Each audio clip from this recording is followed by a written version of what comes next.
Bihar news में स्वागत है आपका दोस्तों। मैं हूं फिरदौस गनी और आप देख रहे हैं केडीबी लाइव। दोस्तों आज हो चुका है 23 दिसंबर 2024। तो आज की पूरे बिहार की टॉप न्यूज लेकर आए हैं आपके लिए। वीडियो शुरू करने से पहले आपसे एक रिक्वेस्ट है कि अगर आप पहली बार इस चैनल पर आए हैं तो चैनल को सब्सक्राइब करके बेल आइकन को प्रेस कर दीजिए और साथ ही वीडियो को लाइक कर दीजिए, अपने दोस्तों के साथ शेयर भी कीजिए। तो चलिए चलते हैं आज की खबरों की ओर।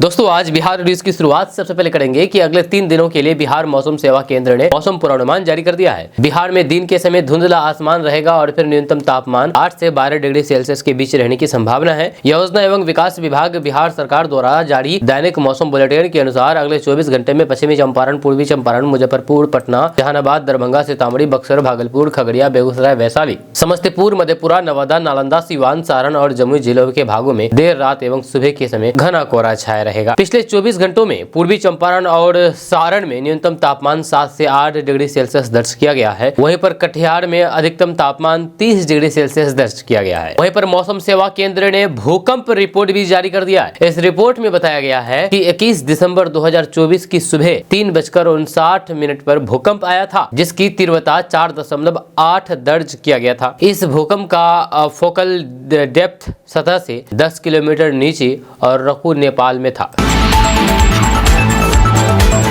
दोस्तों मुख्यमंत्री नीतीश कुमार 23 दिसंबर यानी कि आज से प्रगति यात्रा पर निकलने वाले हैं। मुख्यमंत्री पश्चिमी चंपारण से अपनी प्रगति यात्रा की शुरुआत करेंगे। मुख्यमंत्री नीतीश कुमार की इस यात्रा को सफल बनाने के लिए बिहार के प्रशासनिक अमले ने अपनी पूरी तैयारी कर ली है। सीएम नीतीश कुमार की यात्रा को लेकर के जिला का पूरा प्रशासनिक महकमा तैयारी में जुट गया है। प्रशासनिक स्तर पर तैयारियां जोरों पर है। जब सुरक्षा को देखते हुए करीब 500 जवानों के साथ 150 अधिकारी और फिर मजिस्ट्रेट की तैनाती की गई है। संतपुर के कदमहिया गांव में दो हेलीपैड बनाए गए हैं, जहां मुख्यमंत्री का हेलीकॉप्टर लैंड करेगा।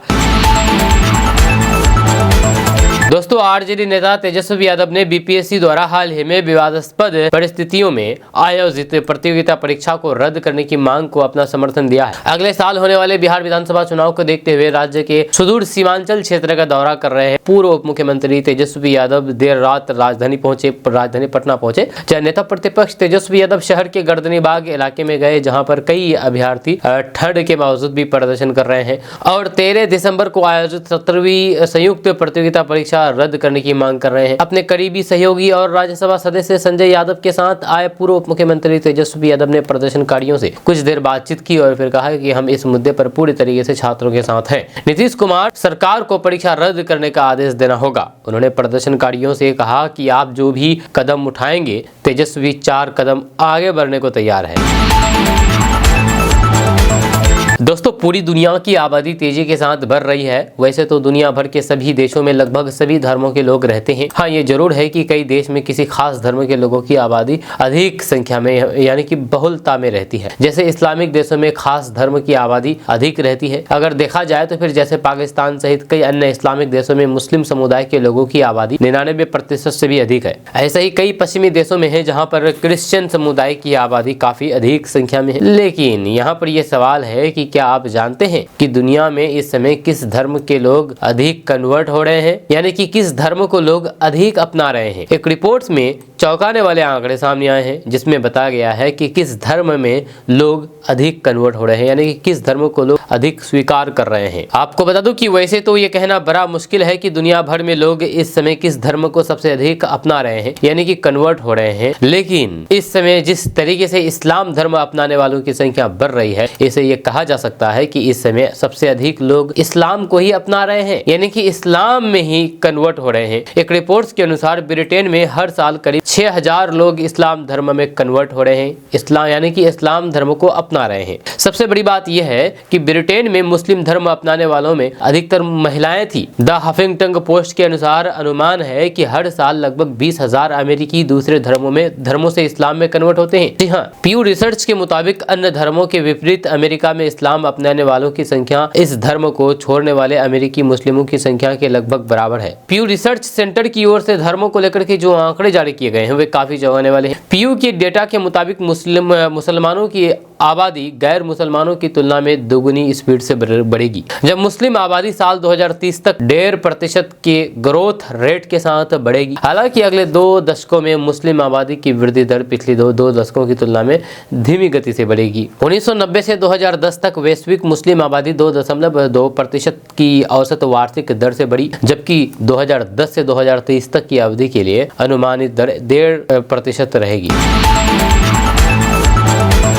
दोस्तों, पश्चिम बंगाल और बिहार के पानी में सबसे ज्यादा आर्सेनिक है। हालात यह है कि भूजल में मौजूद आर्सेनिक फसलों को भी प्रभावित कर रहा है, साथ ही खाद्य पदार्थों के जरिए लोगों के शरीर में पहुंच रहा है। हाल ही में केंद्र सरकार ने राष्ट्रीय हरित न्यायाधिकरण को ये जानकारी दी है। चावलों के आर्सेनिक से प्रभावित होने के मुद्दे पर सुनवाई कर रही एनजीटी ने केंद्र सरकार से जवाब मांगा था। एनजीटी के अध्यक्ष जस्टिस प्रकाश श्रीवास्तव और फिर विशेषज्ञ सदस्य ये सेंथिल वेल की पीठ ने आदेश में कहा कि केंद्रीय कृषि एवं किसान कल्याण मंत्रालय ने भारतीय कृषि अनुसंधान परिषद से इनपुट मांगने के बाद अपना जवाब दाखिल किया था। केंद्र ने अपने जवाब में लिखा है कि पश्चिम बंगाल और फिर बिहार के पानी में सबसे ज्यादा आर्सेनिक है। जब दूषित पानी से सिंचाई करने से आर्सेनिक मिट्टी में प्रवेश कर रहा है, इसके बाद ये खाद्य पदार्थों में प्रवेश करता है। केंद्र ने जवाब में कहा कि इसलिए चावल में आर्सेनिक की मात्रा अधिक हो सकती है, क्योंकि चावल भी अधिक पानी वाली फसल है। जिन क्षेत्रों में आर्सेनिक की अधिकता है वहां पर उगाए गए चावल में आर्सेनिक होगा। दोस्तों, बिहार के सभी सरकारी भवनों में इस महीने तक स्मार्ट प्रीपेड मीटर लगा लिए जाएंगे। जहाँ शनिवार को समीक्षा बैठक में बिजली कंपनी के सीएमडी पंकज कुमार पाल ने अधिकारियों को इस बात को लेकर के आवश्यक निर्देश दिए हैं। उन्होंने कई स्थानों पर स्मार्ट प्रीपेड मीटरों के खराब होने की शिकायतों पर चिंता जताते हुए कहा कि इससे न केवल उपभोक्ताओं को असुविधा हो रही है, बल्कि वितरण कंपनियों को राजस्व का नुकसान भी हो रहा है। उन्होंने विशेष रूप से सिक्योर मीटर्स और फिर एंटी स्मार्ट जैसी एजेंसियों के खराब प्रदर्शन पर कड़ी चेतावनी देते हुए अपने कार्यबल को बढ़ा करके लक्ष्य समय पर पूरा करने का निर्देश दिया है। साथ ही सभी एजेंसियों को 15 जनवरी 2025 तक खराब मीटरों को अनिवार्य रूप से बदलने के निर्देश दिए हैं। सीएमडी ने अधिकारियों को कहा कि उपभोक्ताओं के साथ लगातार संपर्क बनाए रखना जरूरी है, ताकि वे समय पर बिजली बिल जमा हो और फिर बिजली से संबंधित उनकी समस्याओं का त्वरित समाधान हो सके। दोस्तों, बिहार के सरकारी स्कूलों में कार्यरत गैर जिम्मेदार और लापरवाह शिक्षकों के खिलाफ अब एजुकेशन डिपार्टमेंट सख्त रवैया अपनाएगा। लगातार देरी से स्कूल आने वाले शिक्षकों का तबादला उनके मौजूदा प्रखंड या फिर जिले से बाहर कर दिया जाएगा। जी हां, आपको बता दें कि बिहार विद्यालय विशिष्ट शिक्षक यानी कि संशोधन नियमावली 2024 में इसका साफ जिक्र है। इस नियमावली को राज्य कैबिनेट से मंजूरी मिलने के बाद इसका गजट पब्लिकेशन कर दिया गया है। ये नियमावली बिहार में लागू कर दी गई है, जिसका नोटिफिकेशन भी जारी कर दिया गया है। इसमें कहा गया है कि एडमिनिस्ट्रेटिव दृष्टि से ऐसे अध्यापकों का ट्रांसफर किया जाएगा जो कि लगातार देरी से स्कूल पहुंच रहे हैं। नई नियम में यह भी साफ कह दिया गया है कि शिक्षकों के लिए कोड ऑफ कंडक्ट का अनुपालन अनिवार्य होगा। इसे न मानने पर टीचर्स के खिलाफ कड़ी कार्रवाई की जाएगी। दोस्तों, 2025 के बिहार विधानसभा का चुनाव में एनडीए गठबंधन में मुख्यमंत्री के चेहरे को लेकर के चल रहे उठापटक के बीच बिहार सरकार में मंत्री रत्नेश सदा ने यह साफ कर दिया है कि सीएम नीतीश कुमार के नेतृत्व में ही बिहार विधानसभा चुनाव लड़ा जाएगा। उन्होंने कहा कि ये महाराष्ट्र नहीं है, ये बिहार है। एक बिहारी 100 पर भारी। उन्होंने कहा कि बिहार ज्ञान की धरती और फिर क्रांति की धरती है। बिहार से ही पूरे संसार में बुद्धि गया है। भगवान बुद्ध को भी बिहार के बोध गया में ही ज्ञान हासिल हुई थी। बिहार ज्ञान की भूमि है, वीर कुंवर सिंह और फिर शेरशाह सूरी की भूमि है। उन्होंने कहा है कि बिहार से तेजस्वी यादव की विदाई तय है। 2025 में उनकी पार्टी का भी अलविदा हो जाएगा। दोस्तों, बिहार के नालंदा से एक चौंकाने वाला मामला सामने आया है, जिसे सुनकर के हर कोई हैरान है। दरअसल जिस पत्नी की हत्या के आरोप में पति को जेल की हवा खानी पड़ी थी, वह महिला 5 साल बाद शनिवार को एक बच्ची के साथ लौट आई है। महिला के लौटने की खबर सामने आने के बाद इलाके से लेकर के पुलिस महकमे तक हरकंप मच गया है। पूरा मामला जिले के नगर नौसा थाना क्षेत्र का है। बताया जाता है कि महिला की पहले से भी शादी हो चुकी थी, जब मगर 6 साल पहले परिवार वालों से झगड़ा करके उसने अपने मनपसंद युवक के साथ लव मैरिज किया और फिर फरार हो गई। लव मैरिज के साल भर बाद महिला का दिल किसी और से लग गया था। इसके बाद महिला अपने दूसरे पति को को भी छोड़ करके भाग गई। इसके बाद उसके परिवार वालों ने पहले पति के ऊपर दहेज में हत्या का मामला दर्ज करा दिया था। इसके बाद पुलिस ने जांच सही तरीके से नहीं किया और फिर प्रथम दृष्टि में ही पहले पति को दोषी मान करके उसे जेल भेज दिया था। या पति के जेल में रहने के बाद हत्या का कोई भी सबूत नहीं मिला तो फिर बेकसूर पति को जेल से बाहर कर दिया गया। लड़की के गायब होने पर उसके परिवार वालों ने हत्या करके शव को गायब कर देने का आरोप ससुराल वालों पर लगाया था। यह मामला नगर नौसा थाना क्षेत्र के 84 गांव का है। दोस्तों, बिहार में अब तक मात्र 10% ही धान की अधिप्राप्ति हुई है। जब बिहार में 45 लाख मीट्रिक टन धान की अधिप्राप्ति का लक्ष्य निर्धारित है, इनमें से अब तक मात्र 10% ही धान की अधिप्राप्ति हुई है। यह खुलासा खुद सहकारिता मंत्री डॉक्टर प्रेम कुमार ने राजगीर में आयोजित प्रेस वार्ता में कही है। उन्होंने कहा है कि अभी धान की खरीद के लिए 55 दिन बाकी है, जहां इस अवधि में धान अधिप्राप्ति का लक्ष्य पूरा करने का आदेश सभी बीसीयू को दिया गया है। सहकारिता मंत्री ने बताया है कि नालंदा में 1,82,070 मीट्रिक टन धान अधिप्राप्ति का लक्ष्य है। इसके विरुद्ध अब तक 1214 किसानों से 11,023 मीट्रिक टन धान की अधिप्राप्ति की गई है। 966 किसानों को समर्थन मूल्य का भुगतान किया गया है।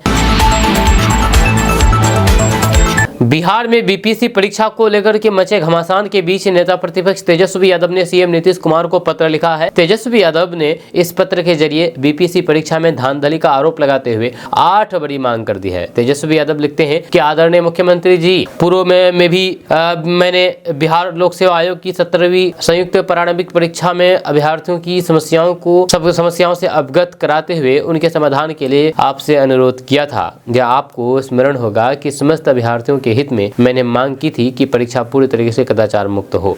परंतु सतत अनुरोध के बावजूद भी आयोग की हत्या धर्मिता और फिर व्याप्त भ्रष्टाचार के कारण इस परीक्षा में भी कदाचार जैसी घटना हुई, जो कि उसके सिस्टम में गहरे जड़ जमा चुके भ्रष्टाचार का द्योतक है। उन्होंने आगे लिखा है कि साथ ही यह अभ्यर्थियों के भविष्य और फिर सतत परिश्रम पर एक भयंकर आघात है। दिनांक 13/12/2024 को आयोजित परीक्षा में कदाचार के उजागर होने पर बिहार लोक सेवा आयोग द्वारा बापू परीक्षा केंद्र पटना में आयोजित परीक्षा को रद्द करके सिर्फ उस केंद्र की पूर्ण परीक्षा आयोजित कराना सरकारी नियुक्ति प्रक्रिया में व्याप्त संस्थागत भ्रष्टाचार को छुपाने की कोशिश भर है। दोस्तों, बिहार में जमीन विवाद एक बड़ी समस्या बन चुकी है और फिर इसे लेकर के आए दिन थाना और फिर कोर्ट में मामले दर्ज होते रहते हैं। जब बिहार के विभिन्न हिस्सों में भूमि विवाद से जुड़े हुए मामलों की संख्या लगातार बढ़ रही है। आंकड़ों के मुताबिक बिहार में लगभग 50% मामले जमीन विवाद से जुड़े हुए होते हैं। ये विवाद न सिर्फ कानूनी स्तर पर जटिल होते हैं बल्कि कभी कभी हिंसा तक पहुंच जाते हैं, जिससे लोगों की जान जाती है और फिर अन्य गंभीर अपराध का भी सामना करना पड़ता है। इसके बावजूद भी बिहार सरकार और फिर पुलिस प्रशासन ने इस दिशा में कदम उठाने में लगे हैं और ताकि विवादों का समाधान जल्द हो सके और उन्हें बढ़ने से रोका जा सके। जब मामले को देखते हुए राज्य सरकार ने भूमि विवादों के समाधान के लिए महत्वपूर्ण कदम उठाया है। हालांकि हालिया घटनाओं और फिर मामलों को देखते हुए राज्य सरकार ने भूमि विवादों के समाधान के लिए महत्वपूर्ण कदम उठाया है। दरअसल बात यह है कि भूमि विवाद के निपटारे में एक नई दिशा दिखा सकता है। बिहार उच्च न्यायालय ने फैसला सुनाया है जिसके तहत केवल वही व्यक्ति अपनी जमीन की बिक्री कर सकेगा जिनके नाम पर जमाबंदी होगा। यह आदेश पटना उच्च न्यायालय ने यानी कि पटना हाईकोर्ट ने हाल ही में सुनाया है, जिसके बाद में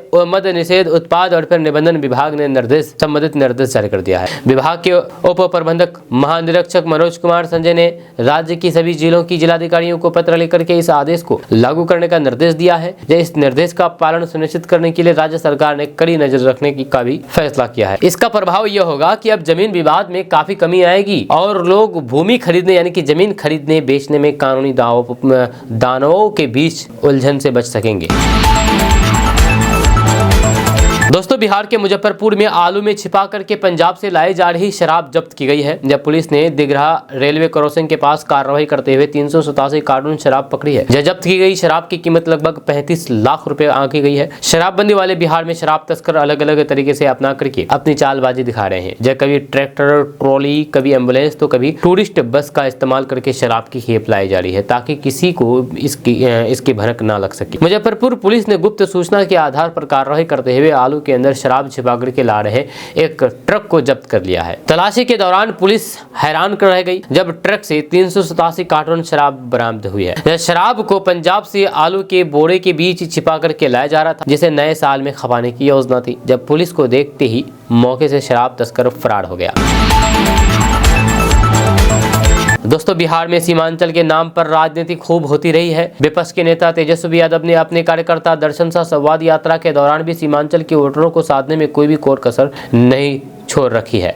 उन्होंने सीमांचल की समस्याएं गिनाते हुए इस इलाके को सबसे पिछड़ा बताया तो फिर वादों की झड़ी भी लगा दी गई। जहाँ राजद का वोट बैंक भी यादव और मुस्लिम मतदाताओं को माना जाता रहा है। ऐसे में तेजस्वी यादव इस क्षेत्र में अपनी पकड़ मजबूत करने में जुट गए हैं। जहाँ राजद के प्रमुख लालू प्रसाद यादव इस इलाके को अच्छी तरीके से समझते हैं। माना भी जाता है कि सीमांचल के जरिए बिहार की सत्ता की राह आसान हो जाती है। वैसे भाजपा और फिर जदयू की भी नजर सीमांचल इलाकों पर है। जहाँ लोकसभा चुनाव में भी एनडीए ने यहाँ बड़े नेताओं की रैलियां की थी। 2020 के विधानसभा चुनाव में एनडीए को सीमांचल की 24 विधानसभा सीटों में से 12 सीटों पर जीत मिली थी। जब पिछले चुनाव में जदयू महागठबंधन में शामिल था। तेजस्वी यादव अपनी यात्रा के क्रम में साफ तौर पर कह रहे हैं कि सीमांचल इलाका पिछड़ा है और फिर कई समस्याएं हैं। इस क्रम में वे भाजपा पर कम मुख्यमंत्री नीतीश कुमार को ज्यादा निशाना बनाते हुए नजर आ रहे हैं। तेजस्वी यादव अपनी सीमांचल यात्रा के दौरान महिलाओं को मातृत्व शक्ति बता करके उनसे संवाद भी कर रहे हैं। इस क्रम में वे माई बहन मान योजना के जरिए महिला मतदाताओं को आकर्षित भी कर रहे हैं। वे कहते हैं कि महागठबंधन की सरकार बनी तो फिर महिलाओं के खाते में प्रत्येक माह 2500 रुपए दिए जाएंगे। वे इसके अलावा भी कई वादे करते हैं। वैसे तेजस्वी यादव की सीमांचल में सक्रियता से सहयोगी कांग्रेस की परेशानी बढ़ सकती है। जब बताया जाता है कि कांग्रेस की नजर भी अगले विधानसभा चुनाव को लेकर के मुख्य रूप से सीमांचल पर ही है। दोस्तों पर्यटन विभाग की ओर से बिहार के बांका जिला में 3 करोड़ की लागत से ओपन एयर थिएटर और गजीबो का निर्माण कराया जा रहा है। इससे इस सुरमई प्राकृतिक स्थल का आकर्षण बढ़ेगा। साथ ही फिल्म और फिर म्यूजिक एल्बम की शूटिंग भी की जाएगी। ये एक आउटडोर थिएटर होगा जहां पर छत नहीं होगी। जी हाँ, आवश्यकता के अनुसार मंच या फिर दर्शकों के बैठने की जगह को भी ढका जा सकता है। या अन्य आयोजनों के लिए भी इस ओपन एयर थिएटर का भी उपयोग किया जा सकता है। जब बांका जिला के पौराणिक, ऐतिहासिक और फिर धार्मिक धरोहर का भी पर्यटक लुत्फ उठा सकेंगे। इसके लिए उन्हें स्लाइड शो दिखाने का भी इंतजाम किया जा रहा है। जब पर्यटन विभाग की तैयारी ऐसी है कि यहाँ पर आने वाले कला, साहित्य, इतिहास प्रेमी सैलानियों की ज्ञान वृद्धि के लिए बिहार के प्रमुख स्थलों पर आधारित एक समृद्ध स्लाइड शो बनाया जा रहा है। दोस्तों बिहार में इन दिनों फिल्मों से जुड़े हुए बड़े कलाकार लगातार आ रहे हैं। इसी क्रम में रविवार को बॉलीवुड अभिनेता गुलशन ग्रोवर भी पटना पहुंचे। जब पटना पहुंचने पर हवाई अड्डा के पास पत्रकारों से चर्चा करने के दौरान बातचीत करने के दौरान उन्होंने बिहार की तारीफ की है। उन्होंने कहा है कि पटना आकर के हमेशा दिल गार्डन हो जाता है। बहुत खुशी की बात है कि हम माँ जानकी सीता मैया की जन्मस्थली पर आ जा रहे हैं।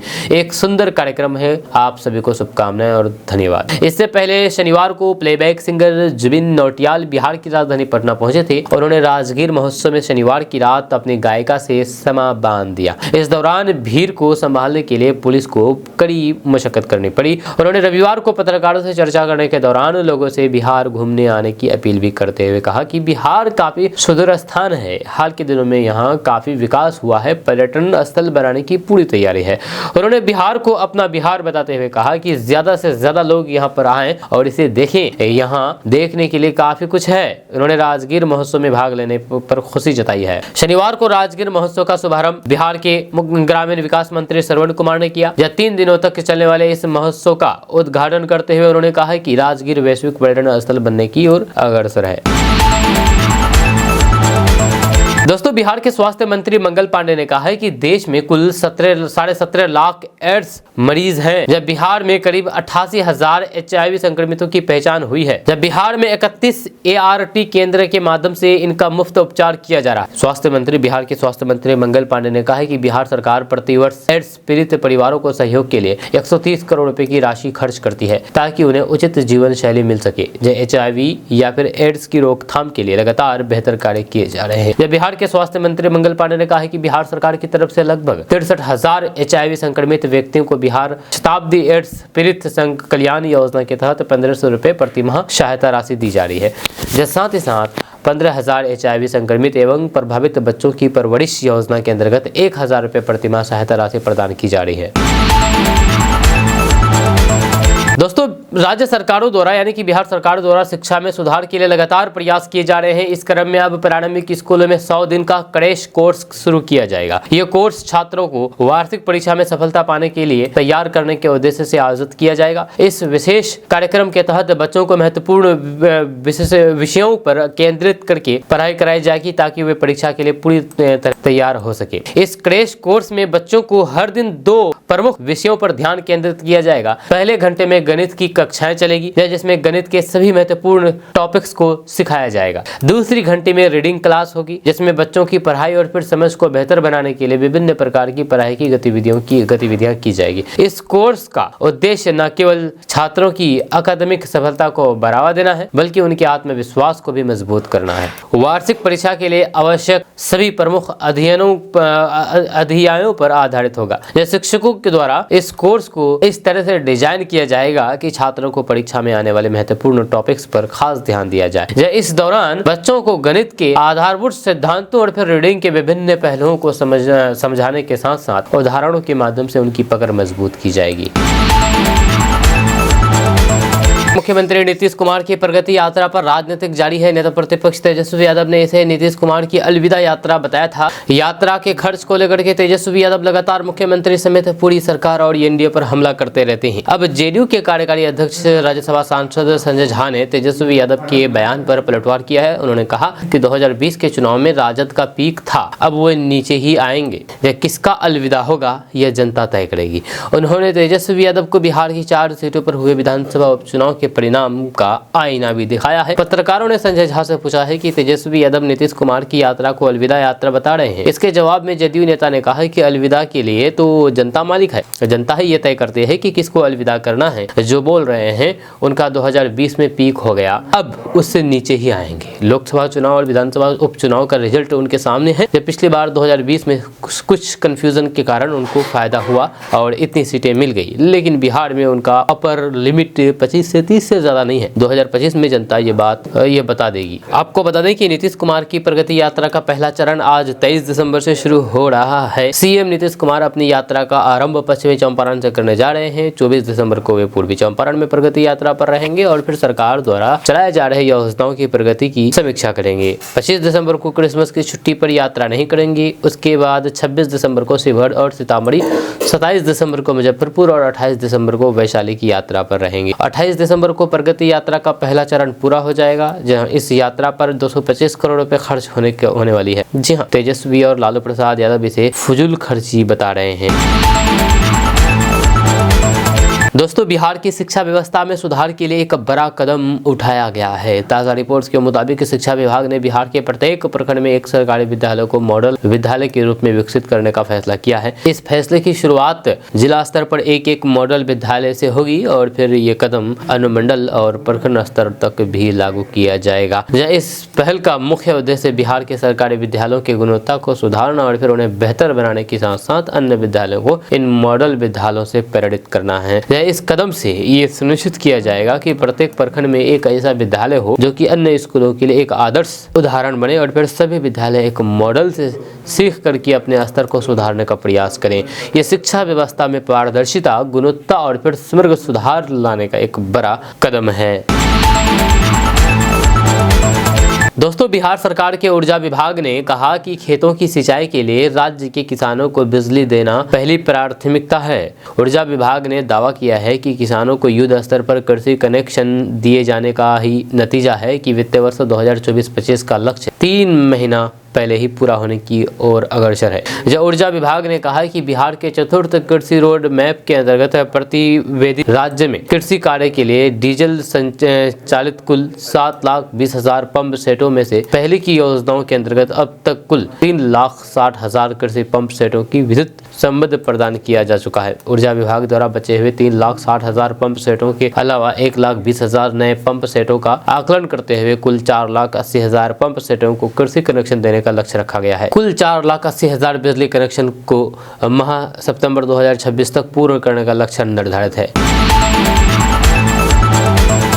दोस्तों, बिहार में दो नेताओं के बीच जुबानी जंग थमती नजर नहीं आ रही है। आरोप प्रत्यारोप का दौर अब भी लगातार जारी है। उप मुख्यमंत्री विजय सिन्हा ने एक बार फिर से नेता प्रतिपक्ष तेजस्वी यादव पर निशाना साधा है। उन्होंने आरोप लगाया है कि गरीबों की बात करने वाले तेजस्वी घड़ियाली आंसू बहा रहे हैं। बिहार के विकास और फिर उन्नति से उन्हें कोई भी लेना देना नहीं है। जब खुद डिप्टी सीएम थे तब क्यों चुप रहते थे। ऐसे लोग सत्ता पाने के लिए हर वादा करेंगे, समझौता करेंगे, लेकिन बिहारी का सम्मान नहीं बढ़ाएंगे। उप मुख्यमंत्री विजय कुमार सिन्हा ने कहा है कि जब जंगलराज की युवराज विधानसभा में उप मुख्यमंत्री के रूप में बैठे थे, नेता प्रतिपक्ष के रूप में विजय सिन्हा जिस दिन आर्थिक सर्वे की रिपोर्ट आई थी 94 लाख परिवारों की आमदनी 6000 से कम थी, तब हमने खुल करके कहा था कि इन 94 लाख परिवार के लोगों को रोजगार और नौकरी में अवसर दीजिए, स्वरोजगार में फाइनेंस कीजिए। ये एक शब्द नहीं बोले थे, हमारा माइक तक बंद करवा दिया गया था। लेकिन आज सत्ता से बाहर जाते ही घड़ियाली आंसू बहा करके ये ढोंगी लोग गरीबों के बारे में चर्चा करते हैं। ऐसी मानसिकता पर धिक्कार है। विजय सिन्हा ने कहा है कि जब ये सत्ता में बैठे थे तो फिर क्यों मुंह से आवाज नहीं निकलती थी।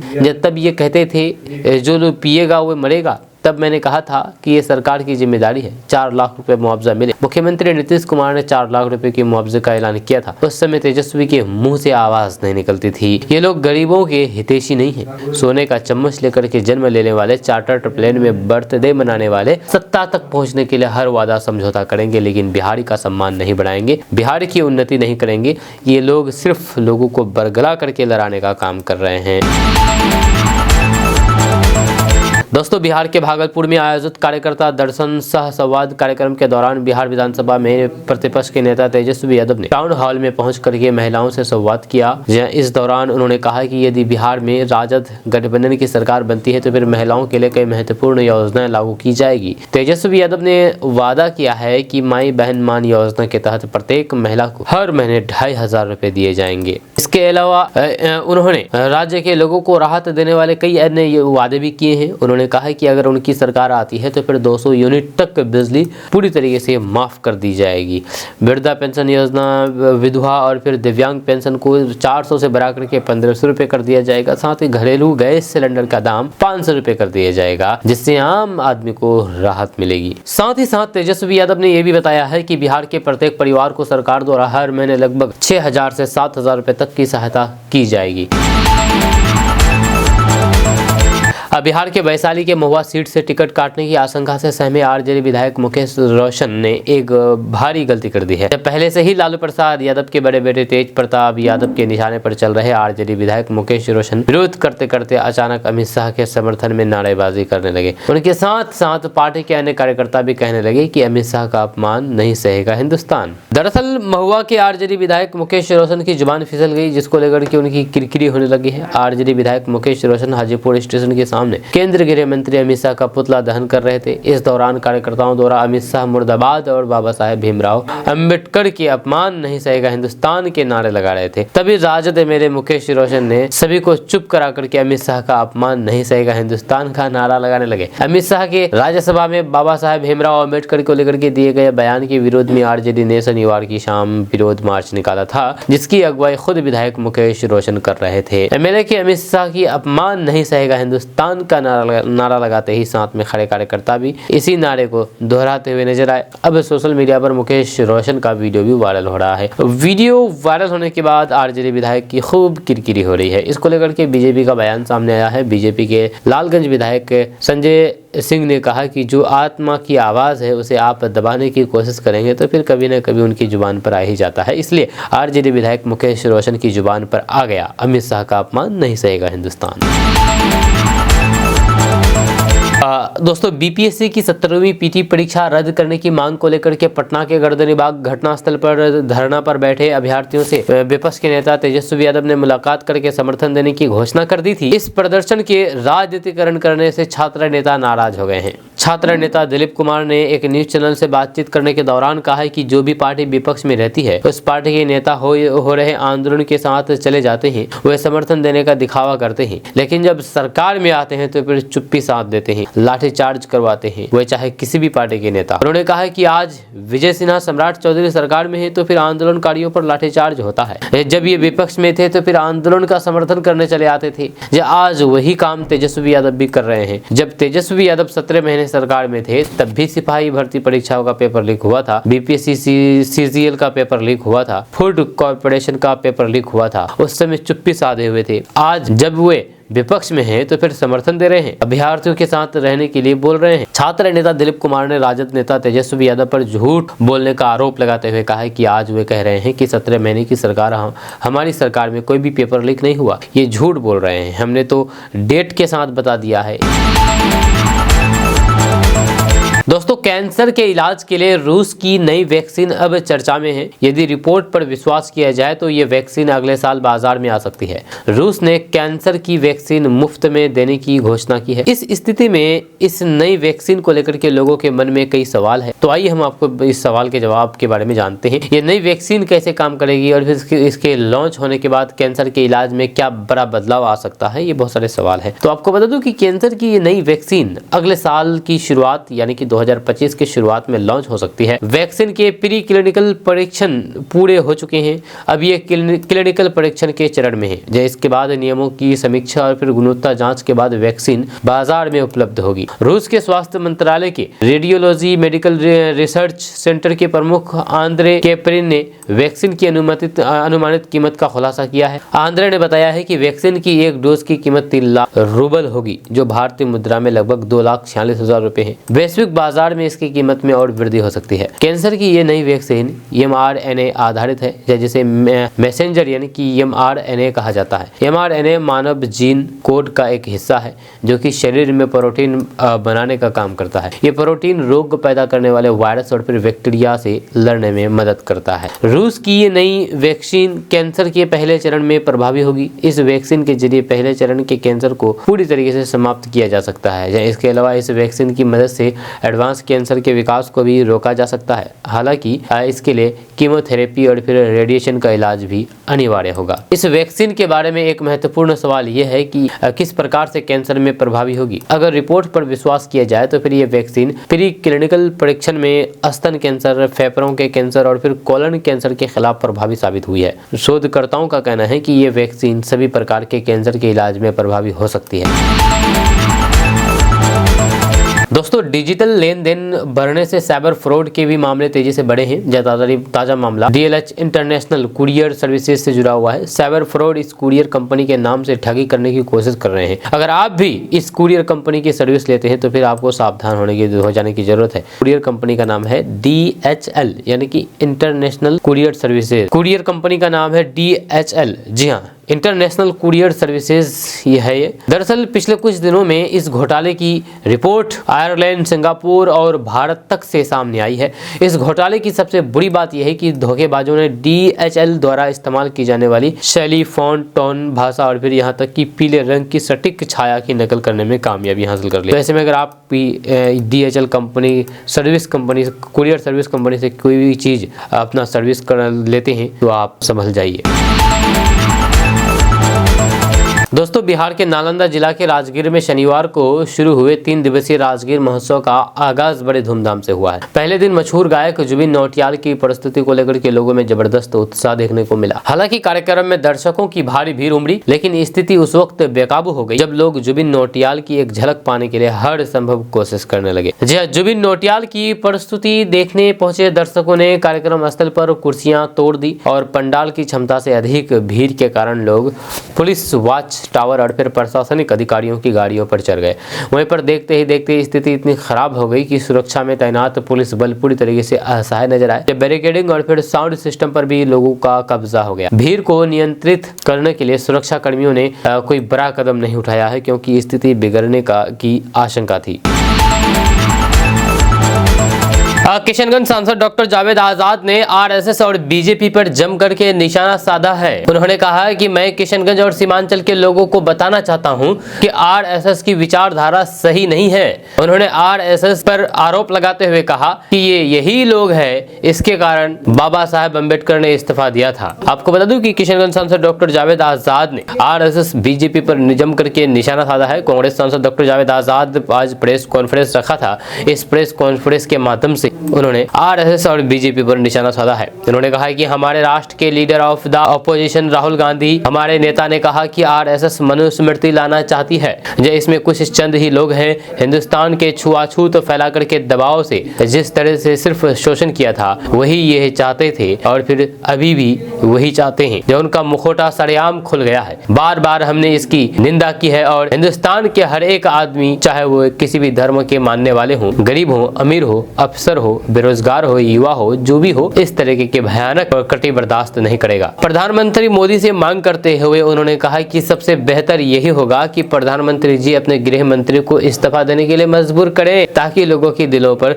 घात हुआ है उसका भरपाई हो। गृह मंत्री अमित शाह पर निशाना साधते हुए उन्होंने कहा कि इस तरीके के लोगों को हिंदुस्तान की हुकूमत चलाने का कोई भी अधिकार नहीं है, जो संविधान बनाने वाले के खिलाफ। उन्होंने कहा कि जिस तरह से अपने भाषण में कहा था तो इससे साफ हो गया है कि ये आरएसएस मंशा रही है। अमित शाह इस्तीफा दें और फिर देश भर में घूम घूम करके माफी मांगे। नीतीश कुमार भाजपा से गठबंधन तोड़े, जहां अमित शाह इस्तीफा दें और देश भर में घूम घूम करके माफी मांगे। इस दौरान डॉक्टर जावेद आजाद ने कहा कि सीएम नीतीश कुमार से भाजपा से गठबंधन तोड़ लेनी चाहिए। आपका इसके बारे में क्या कहना है नीचे कमेंट बॉक्स में कमेंट करके जरूर बताइएगा। मिलते हैं नेक्स्ट वीडियो के साथ। जय हिंद।